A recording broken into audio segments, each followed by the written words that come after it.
Bro, come on, man.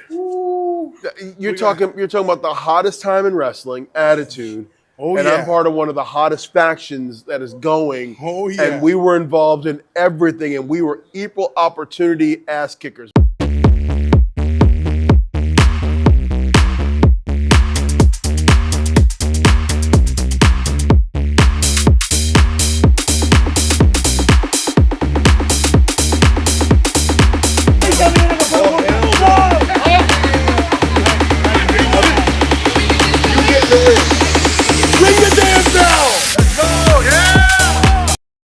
All right, ladies and gentlemen, House of Grim podcast, bringing you another video from a trip to a wrestling show. This time, it was Slenderman checking out 3PWA again out in the great state of California. Yeah, the great state of Cali, people, in LA. That left a bad taste to call it a great state. Yeah, man, it was in the LA County in the little city in there called Buena Park.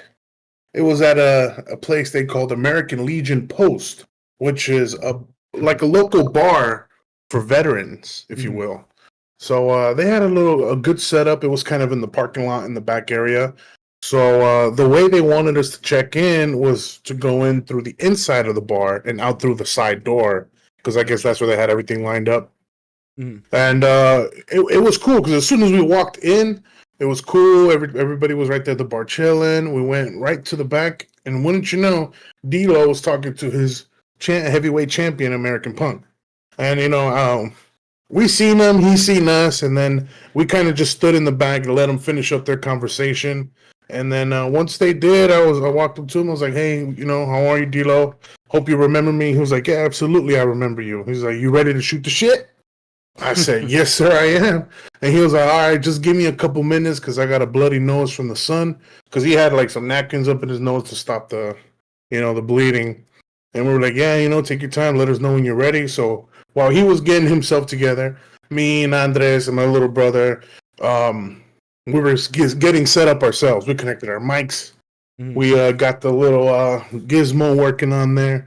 And thankfully, my little brother was there because it would have been kind of tricky to get the interview going with me and Andres with only us two there, because then we would have to stationary plant the camera. But thankfully, since my little brother was there, he was able to just hold in front of us. You know what I mean? Right. So that worked out perfectly. Handed over a mic It's to. always nice to have an extra set of hands. Yeah, exactly. It's always good for that because now me and Andres were able to sit down and have the interview while we were being recorded with no issues. Let me ask you, is this your brother's first time going to a wrestling show?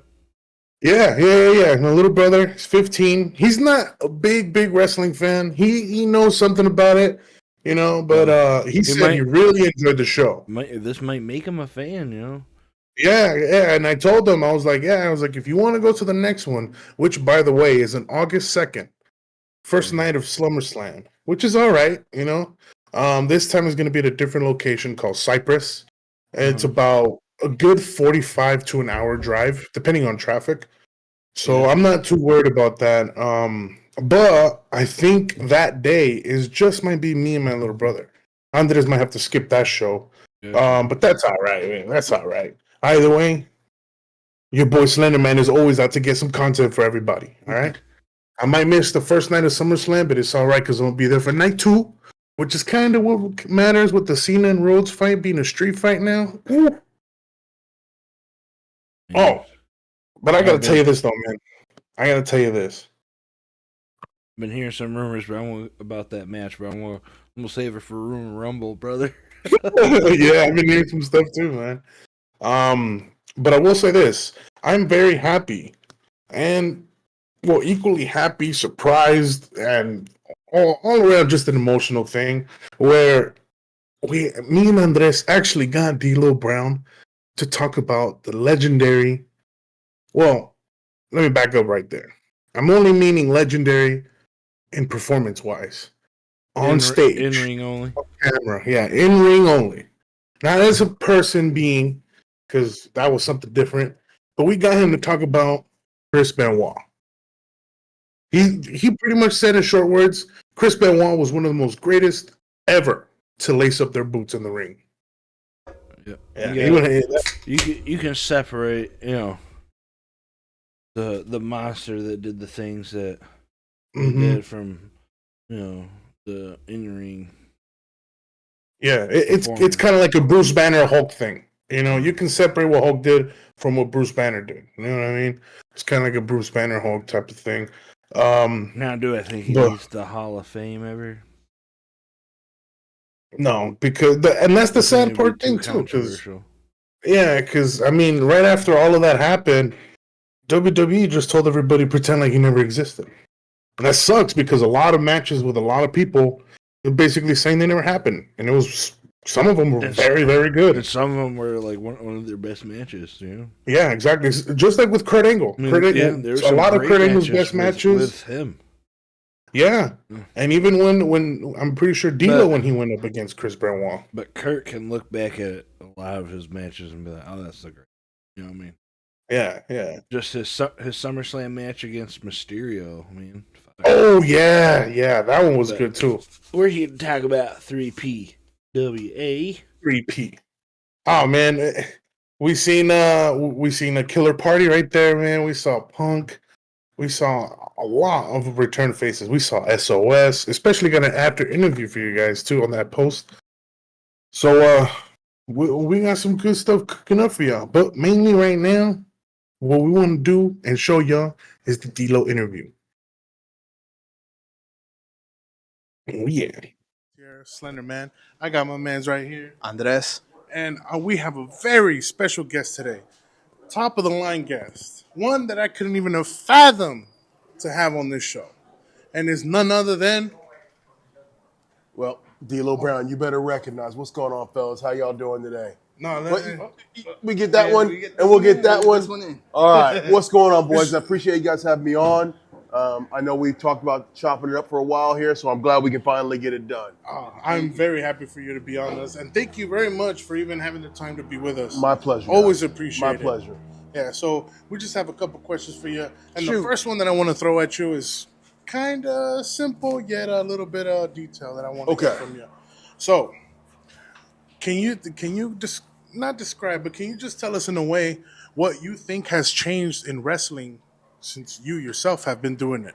That's a complex question that's been asked of me a boatload of times. Gotcha. I will say that today's wrestling is more athletic than it's ever been.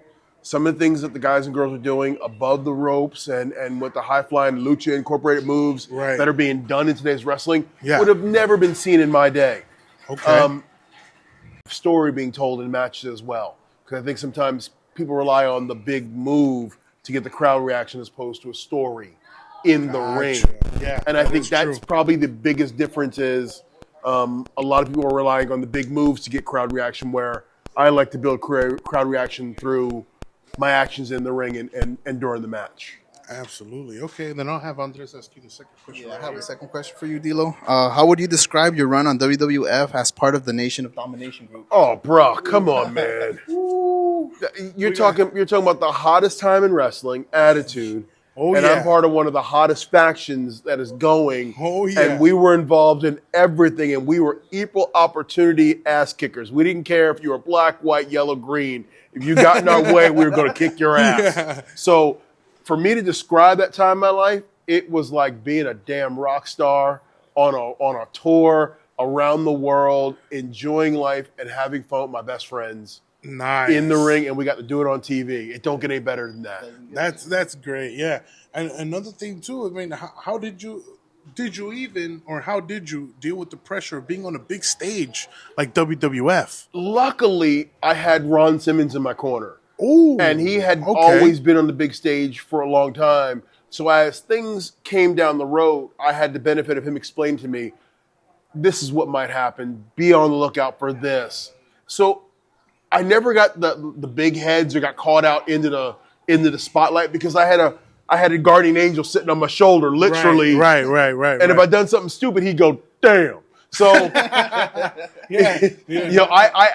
had a dad in the ring with me. Right. So it makes life a lot easier.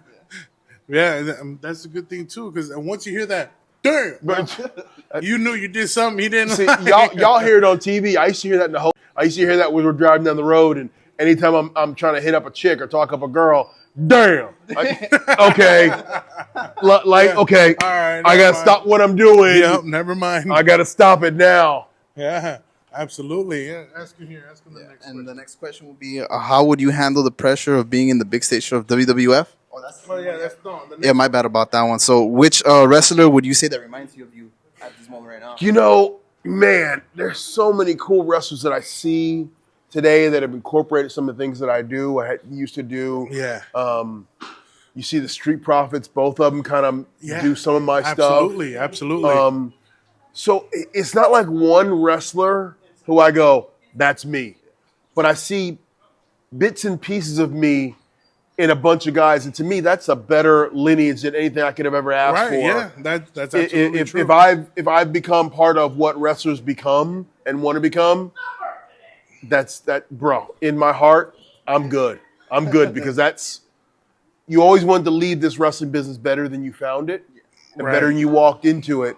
Right. And I can honestly say I can walk away and this business is in a far better place. And it's going to only get better, way better than when I walked in the front door. So that I'm proud of.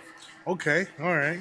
Well, I want to ask you this: were there any matches when you were in the WWF? Mm-hmm. Are there any matches that are your most favorite, or even your most hated? Okay, so single most favorite match is myself, Val Venus, SummerSlam '98, Madison Square Garden. Oh, okay. For the European title. That might be my single favorite match. Now, if you want to talk a lot of matches, anytime I touched X-Pac in the ring. Ooh. Anytime he and I got near each other and we worked, phone booth. Like, wow. we just had that kind of chemistry. That's great. Anytime he and I touched, instantly my favorite match. Okay. Anytime was least favorite matches, anything with Ahmed Johnson. Okay. All right. Yeah, and I was going to ask you, while you were in the Nation of Domination, how was it working with Johnson, Dwayne Johnson? Well, Rocky is one of the coolest dudes and have a front row seat to watch him grow. And if anybody says they saw him growing as fast as he did, they're lying to you. He was given an opportunity and put in a position to grow, and he took full advantage of it. Okay. And then had that front row seat to watch the evolution of this guy who was hated. People didn't want to see on his TV. They didn't want to see him, yeah. I remember that. To 2 years later being the biggest heel in the company. Not hate it because they didn't want to see him. Hate it because people didn't like his character. To then become the most beloved character in WWE history, only rivaled by Steve Austin. Right. Right.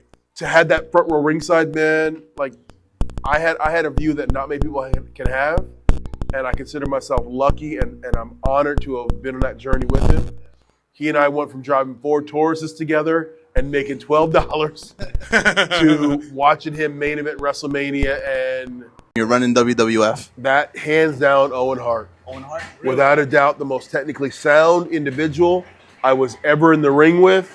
Owen could tie you up, tell you a joke, play a rib on you in the match in front of 20,000 people, and no one but you and he knew what was going on. He was just that good. Wow. So technically gifted, Owen without a doubt. Really? Okay. All right. And I just want to ask you another question here before we wrap it up. How was it when you were IC and European champion? Bruh, it was one of those moments that I didn't believe was real. I remember after winning the belts, and I'm going back to my hotel room, and I had a room with 2 beds in it, right? A hotel room with 2 beds. Right. And I remember laying the European Intercontinental belts on one bed, and I remember sitting on the other, and I sat there and looked at them, and I could not believe those belts were there with me. Right. And then it dawned on me my place in history. Like, it doesn't matter what I do from this point forward, or my name will always be remembered with the greats who held the Intercontinental European title, and being the first one to hold them together. Right. Something no one can ever take away. That's something like my place in history is there. And it's hard to wrap your brain around out of all the hundreds of thousands of guys who have wrestled Right. for all the companies all over the world to do something that no one else has done, that's pretty damn special. Very. It's pretty very. special. Without a shroud of a doubt. Very. Wow. Do you have another question for him? Yeah. Question. I appreciate the fact there's a Mount Rushmore, but for me to break it down to 4 people to be on the Mount Rushmore, Yeah. I disrespect 10,000 other people who also should be on that Mount Rushmore. So to me, my Mount Rushmore of pro wrestling is pro wrestling itself. Gotcha. Okay. Gotcha. Because Yeah, that's we, a great we way all to put deserve a seat at that table. it. Yeah, that's a I mean, great way to 'cause put it. If you just try to boil it down to the 4 that did the most, who is it? The 4 most over, the 4 who made the most money, the 4 best wrestlers, the 4 most gifted high flyers. Who do you break it down to? Gotcha. So I just say my Mount Rushmore is wrestling. Perfect. Okay. Perfect. All answer. right. That is a very good answer. Yeah. And I'm just gonna go ahead with it and ask you anyway. Please. I know I said one more question before, but this will be the last question. It's okay. You're like my ex-wife. So- She lied to me too. Okay, listen. You've went up against Chris Benoit. Yes. Would you say he is one of the most, I guess, best technical wrestlers you went up against? And I have to, draw a clear line in the sand here because it's the dude who did the crazy crap on one given night is not the dude I knew. Okay. So let Okay. me put that out on blast first and foremost. Right. The man who was the person, I don't know that dude. Now the dude that I traveled with and I got to wrestle with and I got to be in the ring with, Right. he was right up there among one of the best that have ever put boots on. And I'm talking about the wrestler, not Yeah. Not of course, the dude who did the crazy stuff. Of course. the wrestler, Yeah, I'm Benoit, strictly talking just wrestling. in ring. You would learn just by watching him roll around and practice. Okay. Earlier, you would learn like, oh, damn, let me try that. Like that's the kind of dude he was. He would just roll around warming up, and you're like, why am I not doing that? That's how good he was. Wow. A gifted of a talent in the ring. That's an amazing thing. He's very few are in his stratosphere of work. Wow. That is a great thing to know right there. And well, you have a question for us by chance? Well, okay, here's a simple question. I know you guys are wrestling fans. What made you fall in love with wrestling? What was that moment where you said, oh, damn, that's what I'd like to do, or that's what I want to be? Who was it? What were you watching? How old were you? Man, I would love to answer that question. And I can tell you is right now, as far as I can think back, my very first memory of wrestling is when me and my older brother, we convinced my dad to buy us the pay-per-view for, I think it was WrestleMania 22. Okay. I think it was in Chicago. They called it Big Time. Yep.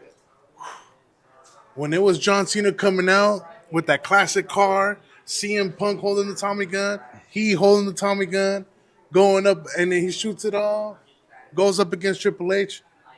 That was the one where I remember at my youngest, I'm just like, oh yeah, I'm locked in forever with wrestling. This can't get any better.